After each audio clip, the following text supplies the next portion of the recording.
ನಮಸ್ಕಾರ ಸ್ನೇಹಿತರೆ, ಇಂದು ಗೊತ್ತಲ್ವಾ ಗೃಹಲಕ್ಷ್ಮಿ ಯೋಜನೆಯ 20ನೇ ಕಂತಿನ ಹಣ ಬಿಡುಗಡೆ ಆಗ್ತಾ ಇದೆ. ಹೌದು ಸ್ನೇಹಿತರೆ, 19ನೇ ಕಂತಿನ ಹಣ ಏನೋ ನಿಮ್ಮ ಖಾತೆಗಳಿಗೆ ಬಂದಿದೆ. ಇನ್ನು ಕೆಲವೊಂದಿಷ್ಟು ಫಲಾನುಭವಿಗಳಿಗೆ ಬಂದಿಲ್ಲ ಅಂತ ಅನ್ಕೊಳ್ಳಿ. ಬಂದಿಲ್ಲ ಅಂದ್ರೆ ಏನು ಮಾಡಬೇಕು ಏನಿಲ್ಲ ಅನ್ನುವಂಥದ್ದನ್ನು ಕೂಡ ನಾನು ಈ ಒಂದು ವಿಡಿಯೋದಲ್ಲಿ ತಿಳಿಸ್ತೀನಿ. ಸೊ ಮುಖ್ಯವಾಗಿ ನಿಮಗೆ 20ನೇ ಕಂತಿನ ಹಣ ಬಂದವರಿಗೂ ಈಗ 19ನೇ ಕಂತಿನ ಹಣ ಬಂದವರು 20 ಮತ್ತು 21ನೇ ಕಂತಿನ ಹಣ ಕೂಡ ಬೇಡ್ತಾ ಇದ್ದಾರೆ. ಹಾಗಾಗಿ ಈಗ ಸರ್ಕಾರ ಇದ್ರ ಬಗ್ಗೆ ಅಫಿಷಿಯಲ್ ಆಗಿ ಒಂದು ನೋಟಿಸ್ ಅನ್ನ, ಒಂದು ಮಾಹಿತಿಯನ್ನ, ಮುಖ್ಯವಾದ ಮಾಹಿತಿಯನ್ನ ಕೊಟ್ಟಿರ್ತಕ್ಕಂಥದ್ದು. ಹಾಗಾದ್ರೆ ಏನು ಸ್ಪಷ್ಟನೆಯನ್ನ ಲಕ್ಷ್ಮೀ ಹೆಬ್ಬಾಳ್ಕರ್ ಅವರು ಕೊಟ್ಟಿದ್ದಾರೆ. ಹಾಗಾದ್ರೆ ಯಾವ ಯಾವ ಜಿಲ್ಲೆಗಳಿಗೆ ಈಗ ಜಮಾ ಪ್ರಾರಂಭವಾಗ್ತಾ ಇದೆ, ಈ ಎಲ್ಲ ಮಾಹಿತಿಗಳನ್ನ ನಾವು ಒಂದೊಂದಾಗಿ ನೋಡ್ತಾ ಹೋಗೋಣ. ಬಹಳ ಮುಖ್ಯವಾದಂತಹ ಮಾಹಿತಿ. ಎಲ್ಲ ವೀಕ್ಷಕರು ಕೂಡ ಆದಷ್ಟು ವಿಡಿಯೋನ ಕೊನೆವರೆಗೂ ವಾಚ್ ಮಾಡಿ, ಚಾನಲ್ಗೆ ಸಬ್ಸ್ಕ್ರೈಬ್ ಮಾಡಲಿ ಅಂದ್ರೆ ಇದೇ ರೀತಿ ಹೊಸ ಹೊಸ ಅಪ್ಡೇಟ್ಗಳನ್ನ ತರ್ತಾ ಇರ್ತೀವಿ. ಸಬ್ಸ್ಕ್ರೈಬ್ ಮಾಡಿಕೊಂಡು ನೋಟಿಫಿಕೇಶನ್ ಅನ್ನ ಆಲ್ ಅಂತ ಸೆಟ್ ಮಾಡ್ಕೊಳ್ಳಿ. ಈಗ ನಾವು ನೇರವಾಗಿ ಟಾಪಿಕ್ಗೆ ಬಂದ್ಬಿಡೋಣ. ವೀಕ್ಷಕರೇ, ಗೃಹಲಕ್ಷ್ಮಿ ಯೋಜನೆಯ 20 ಮತ್ತು 21ನೇ ಕಂತಿಗಾಗಿ ಕೂಡ ಈಗ ಎಲ್ಲ ಮಹಿಳೆಯರು ಕೂಡ ಕಾಯ್ತಾ ಇದ್ರಿ. ಸುಮಾರು 1,22,00,000 ಫಲಾನುಭವಿಗಳಲ್ಲಿ ಈಗಾಗಲೇ 1 ಕೋಟಿ ಫಲಾನುಭವಿಗಳಿಗಿಂತ ಹೆಚ್ಚಿನ ಫಲಾನುಭವಿಗಳಿಗೆ ಈಗಾಗಲೇ 19ನೇ ಕಂತಿನ ಹಣ ಜಮಾ ಆಗಿದೆ ಅಂತ ಹೇಳ್ಬೋದು. ಇನ್ನೇನು ಬಹಳಷ್ಟು ಫಲಾನುಭವಿಗಳೇನಿಲ್ಲ. ಆದರೆ ಒಂದು ಕೆಲಸ ಮಾಡೋಣ, ನಾವೆಲ್ಲರೂ ಕೂಡಿ ಒಂದು ಪೋಲ್ ಕೂಡ ಮಾಡ್ತೀನಿ ನಾನು. ಸೊ ನಿಮ್ಮ ಅಭಿಪ್ರಾಯವನ್ನು ಕೂಡ ವ್ಯಕ್ತಪಡಿಸಿ. ನಿಮಗೆ ಜಮಾ ಆಗಿದೆ ಅನ್ನುವಂಥದ್ದನ್ನ ಜಮಾ ಆಗುವುದರ ಮುಖಾಂತರ, ಕ್ಲಿಕ್ ಮಾಡೋದರ ಮುಖಾಂತರ ನಿಮ್ಮ ಅಭಿಪ್ರಾಯವನ್ನು ವ್ಯಕ್ತಪಡಿಸಬಹುದು. ಜಮಾ ಆಗಿಲ್ಲ ಅಂದರೆ ಜಮಾ ಆಗಿಲ್ಲ ಅಂತ ಹೇಳಿಬಿಟ್ಟು ಕ್ಲಿಕ್ ಮಾಡಿ ನಿಮ್ಮ ಅಭಿಪ್ರಾಯವನ್ನು ವ್ಯಕ್ತಪಡಿಸಬಹುದು. ನಮಗೂ ಕೂಡ ಕ್ಲಾರಿಟಿ ಸಿಗುತ್ತೆ.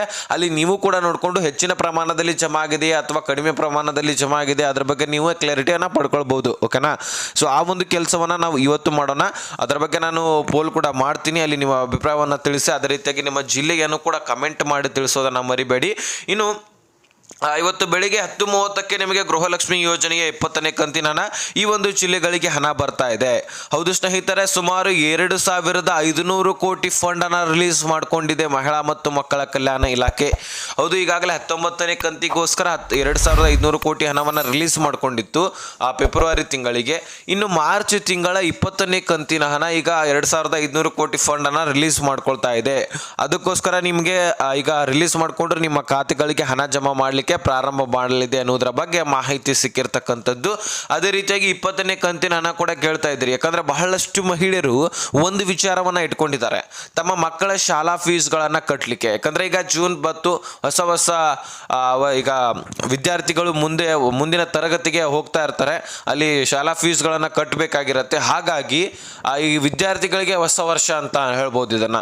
ಯಾಕಂದ್ರೆ ಮುಂದಿನ ತರಗತಿಗೆ ಹೋಗ್ತಾ ಇರ್ತಾರೆ. ಈಗ 4ನೇತೆ ಇದ್ರೆ 5ನೇತಿಗೆ ಹೋಗ್ತಾ ಇರ್ತಾರೆ. ನಿಮ್ಗೆಲ್ಲರಿಗೂ ಕೂಡ ಗೊತ್ತಿದೆ, ಏನು ಹೇಳಬೇಕಾಗಿರುವಂಥ ಅವಶ್ಯಕತೆ ಇಲ್ಲ. ಸೊ ಹಾಗಾಗಿ ಅವರ ವಿದ್ಯಾಭ್ಯಾಸಕ್ಕೆ ಶಾಲಾ ಕಾಲೇಜುಗಳಿಗೆ ಅಥವಾ ಈ ಒಂದು ಶಾಲಾ ಕಿಟ್ಗಳನ್ನು ತೆಗೆದುಕೊಳ್ಳಲಿಕ್ಕೆ, ಬ್ಯಾಗ್ಗಳನ್ನು ತೆಗೆದುಕೊಳ್ಳಲಿಕ್ಕೆ, ಪುಸ್ತಕಗಳನ್ನು ತೆಗೆದುಕೊಳ್ಳಲಿಕ್ಕೆ, ಇಂತಹದಕ್ಕೆಲ್ಲನೂ ಕೂಡ ಯೂಸ್ ಆಗುತ್ತೆ ಗೃಹಲಕ್ಷ್ಮಿ ಹಣ. ಅದಕ್ಕೋಸ್ಕರ ಈಗ 2,000 ಏನು ಕೊಟ್ಟಿದ್ದೀರಿ, ಇನ್ನೂ 2,000 ಅಥವಾ 4,000 ಕೊಟ್ಟಿದ್ರೆ ನಮಗೆ ಮತ್ತಷ್ಟು ಹೆಲ್ಪ್ ಆದಂಗೆ ಆಗುತ್ತೆ ಅಂತ ಬಹಳಷ್ಟು ಮಹಿಳೆಯರು ಕೇಳ್ಕೊಳ್ತಾ ಇದ್ದಾರೆ. ಇದನ್ನು ಸರ್ಕಾರಕ್ಕೆ ಗಮನಕ್ಕೆ ತರುವಂತಹ ಕೆಲಸ ನಾವು ಮಾಡ್ತಾ ಇದ್ದೀವಿ. ಆದಷ್ಟು ಸರ್ಕಾರ ತಿಳ್ಕೊಂಡು ಇದ್ರ ಬಗ್ಗೆ ಎಚ್ಚರಿಕೆಯನ್ನು ವಹಿಸ್ಕೊಂಡು ಆದಷ್ಟು ಮಹಿಳೆಯರಿಗೆ ಹಣ ಕೊಡಬೇಕಾಗಿರ್ತಕ್ಕಂಥದ್ದನ್ನು ಕೊಟ್ಟಿದ್ರೆ, ಅದು ಮುಖ್ಯವಾಗಿ ಇದೇ ತಿಂಗಳಲ್ಲಿ ಬಿಡುಗಡೆ ಮಾಡಿದ್ದೇ ಆದರೆ ಮತ್ತಷ್ಟು ಒಳ್ಳೆಯದು. ಯಾಕಂದರೆ ಇಲ್ಲಿ ಇಂಪಾರ್ಟೆಂಟ್ ಮೇನ್ ಮುಖ್ಯವಾಗಿ ಮಹಿಳೆಯರಿಗೆ ಹೆಲ್ಪ್ ಆಗುತ್ತೆ.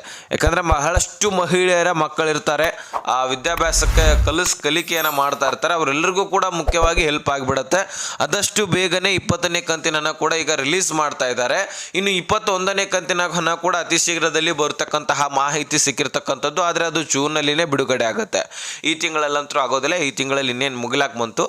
ಇನ್ನು 20ನೇ ಕಂತಿನ ಹಣ ಮಾತ್ರ ಈ ಒಂದು ಮೇನಲ್ಲಿ ರಿಲೀಸ್ ಆಗಿರ್ತಕ್ಕಂಥದ್ದು. ಟೋಟಲಿ ನಿಮಗೆ 4,000 ಹಣ ಬಿಡುಗಡೆ ಆದಂಗೆ ಆಗಿದೆ. 19 ಮತ್ತು 20ನೇ ಕಂತಿನ ಹಣ ಈಗ ಜೂನ್ ಮೊದಲನೇ ವಾರದಲ್ಲಿ ಕೂಡ ಈ ಒಂದು 20ನೇ ಕಂತಿನ ಹಣ ಕೂಡ ನಿಮಗೆ ಕ್ಲಿಯರ್ ಆಗ್ತಾ ಇರ್ತದೆ. ಇನ್ನು 21ನೇ ಕಂತಿನ ಹಣ ನೋಡೋಣ. 20ನೇ ಕಂತಿನ ಹಣ ಕ್ಲಿಯರ್ ಆದಮೇಲೆ ಅದರ ಬಗ್ಗೆ ನಾವು ಚರ್ಚೆ ಮಾಡೋಣ. ಅದು ಇದಾದ್ಮೇಲೆ ಕ್ಲಿಯರಿಟಿ ಮಾಡ್ತೀವಿ ಅಂತ ಹೇಳಿದ್ದಾರೆ.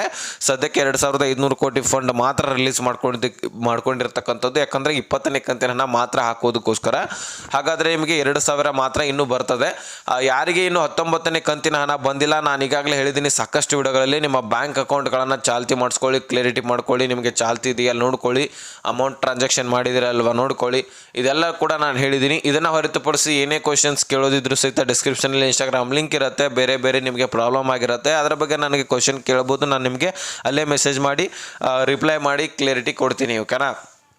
ಇಷ್ಟ ಆಗಿದೆ. ಆದರೆ ನಿಮಗೆ ಯಾವ ಯಾವ ಜಿಲ್ಲೆಗಳಿಗೆ ಹಣ ಬರ್ತಾ ಇದೆ ಇದನ್ನು ನಾವು ನೋಡ್ಕೊಳ್ಳೋದಾದರೆ, ಇಲ್ಲಿ ನೋಡಿ, ಕಲಬುರಗಿ ಆಗಿರಲಿ, ಅದೇ ರೀತಿಯಾಗಿ ಬಳ್ಳಾರಿ ಆಗಿರಲಿ, ದಾವಣಗೆರೆ, ಉಡುಪಿ, ತುಮಕೂರು, ಚಿತ್ರದುರ್ಗ, ಚಿಕ್ಕಮಗಳೂರು, ಶಿವಮೊಗ್ಗ, ರಾಯಚೂರು, ಚಿಕ್ಕಬಳ್ಳಾಪುರ, ಚಾಮರಾಜನಗರ, ಮೈಸೂರು, ವಿಜಯಪುರ ಈ ಒಂದು ಜಿಲ್ಲೆಗಳಿಗೆ ಹಣ ಬರ್ತಾ ಇದೆ. ಈ ಒಂದು ಜಿಲ್ಲೆಗಳಲ್ಲಿ ನಿಮ್ಮ ಜಿಲ್ಲೆನೂ ಕೂಡ ಆಗಿದ್ರೆ ನಿಮ್ಮ ಖಾತೆಗಳಿಗೂ ಕೂಡ ಡೆಫಿನೆಟ್ಲಿ ಹಣ ಜಮಾ ಆಗುತ್ತೆ. ಯಾರು ಕೂಡ ವರಿ ಮಾಡ್ಕೊಳ್ಳುವಂತಹ ಅವಶ್ಯಕತೆ ಇಲ್ಲ. ಸೊ ನೋಡಿ, ಇದ್ರ ಬಗ್ಗೆ ಸಂಪೂರ್ಣವಾದ ಮಾಹಿತಿಯನ್ನು ತಿಳಿಸಿದ್ದೀನಿ. ಅರ್ಥ ಆಗಿದೆ ಅಂತ ಅನ್ಕೊಳ್ತೀನಿ. ಅರ್ಥ ಆಗಿದ್ರೆ ನೆಕ್ಸ್ಟ್ ಮಾಹಿತಿಯೊಂದಿಗೆ ಸಿಗೋಣ. ಅಲ್ಲಿ ತನಕ ಬಾಯ್ ಬಿಡಿ ಫ್ರೆಂಡ್ಸ್.